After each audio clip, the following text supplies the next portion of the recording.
how do you get ahead and save money if you're not earning a whole lot? That's a question that I got from Suzanne earlier this week, and a question that I get all the time. So in this video, I want to share with you the 3 or 4 steps you need to take to try and get on top of your finances so that you can consistently save money.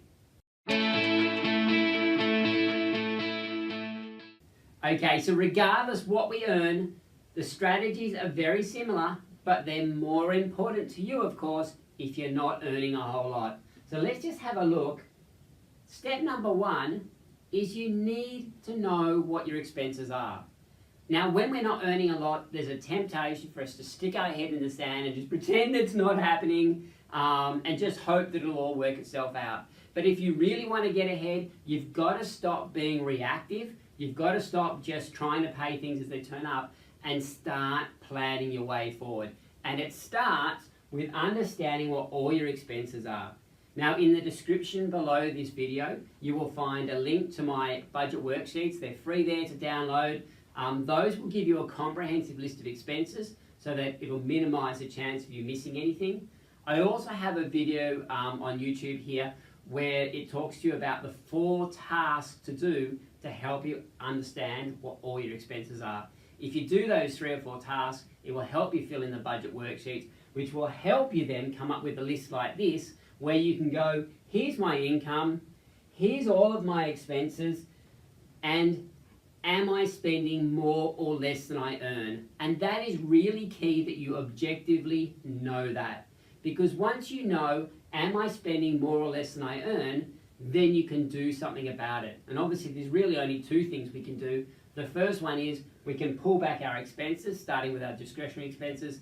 The second thing we can do is we can try and earn a bit more money, which, yes, I know that takes a bit of time and a bit of effort, but we don't want to be in a situation, and again, it doesn't matter how much you earn, you don't want to be in a situation where you're spending more than you earn consistently.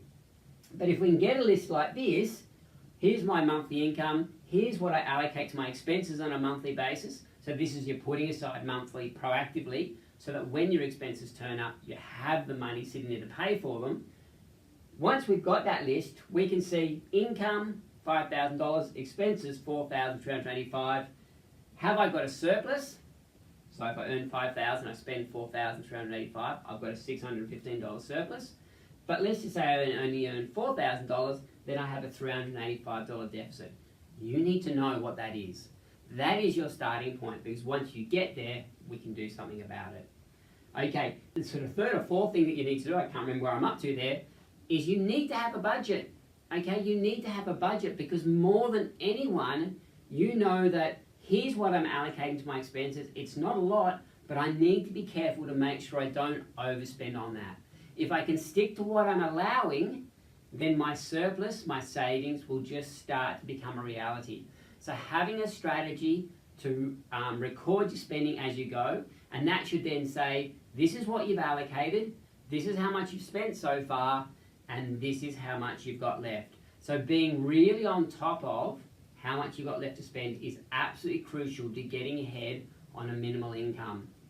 So there you go. I'm going to leave it there for now, but there's 3 or 4 steps in there. Firstly, sit down and identify what all your expenses are. Secondly, you need to then be able to go, here's my income, here's all my expenses, have I got a surplus or have I got a deficit? If you've got a deficit, we need to look at ways to reduce your spending. So look at all your discretionary spending, ways to reduce your spending so that your income is consistently greater than your expenses. The flip side to that is you can look at ways to increase your income, doing a little bit of overtime, getting a second job. Those sorts of things make a huge difference for a point in time. You might not want to do it forever, but it might help you in the short term. And then the last thing is you need to have a budget to show you how, or show you exactly where you're up to with your spending, how much have I got left to spend, so that you know where your boundaries are.